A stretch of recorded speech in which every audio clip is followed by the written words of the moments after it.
നമസ്തേ. 2026 വിഷുഫലം. തിരുവാതിര നക്ഷത്രം. അവർക്ക് ഈ ഒരു വർഷം ഏറ്റവും നല്ലൊരു ഭാവമാണ്. 10-ലായിരുന്നു നമ്മുടെ ശനീശ്വരൻ. 10-ൽ തന്നെയാണ് ഇപ്പോഴും. ഈ ഒരു വർഷം മുഴുവൻ 10-ലാണ്. അപ്പോൾ ശനിയുടെ എപ്പോഴും കണ്ടകനാണെങ്കിൽ പോലും നമുക്ക് അവിടെ കർമ്മത്തിൽ ഏറ്റവും നല്ല മാർഗത്തിലൂടെ നമ്മൾ സഞ്ചരിച്ചിട്ടുണ്ടെങ്കിൽ ശനി നല്ല ഒരു കർമ്മഫലമാണ് നമുക്ക് കിട്ടുന്നത്. അതേപോലെ ഈ ഒരു വർഷം നമുക്ക് വ്യാഴത്തിനൊരു മാറ്റമുണ്ട്. അതുകൊണ്ട് നിങ്ങൾക്ക് സാമ്പത്തികമായിട്ട് നല്ല പുരോഗതിയാണ് ഈ ഒരു വർഷം കിട്ടുന്നത്. ഈ വിഷു തുടങ്ങി അടുത്തൊരു വിഷു വരെ നിങ്ങൾക്ക് ഏറ്റവും നല്ല ഒരു വർഷക്കാലമാണ് വരുന്നത്. അപ്പോൾ അത് മനസ്സിലാക്കി നമ്മുടെ സാമ്പത്തികമായിട്ടുള്ളൊരു ചിട്ട ഉണ്ടാക്കി അതിലൂടെ പോവുകയാണെങ്കിൽ നിങ്ങൾക്ക് ഈ പ്രാവശ്യം ഈ ഒരു വർഷം നമ്മുടെ എല്ലാ ബാധ്യതകളും, കടങ്ങളോ ബാധ്യതകളൊക്കെ ഉണ്ടെങ്കിൽ അതൊക്കെ മാറി നമുക്ക് മുന്നോട്ട് പോകാനായിട്ട് പറ്റുന്നൊരു സമയം തന്നെയാണ്.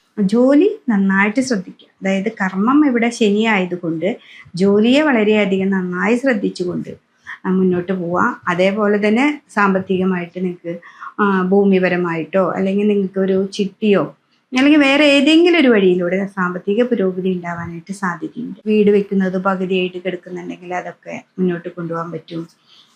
എവിടെന്നെങ്കിലുമൊക്കെ നമുക്ക് സാമ്പത്തികമായിട്ടൊരു കാര്യങ്ങൾ ചെയ്ത് വീട് പണിയൊക്കെ പൂർത്തീകരിക്കാൻ പറ്റുന്ന ഒരു സമയം തന്നെയാണ് തിരുവാതിര നക്ഷത്രക്കാർക്ക്.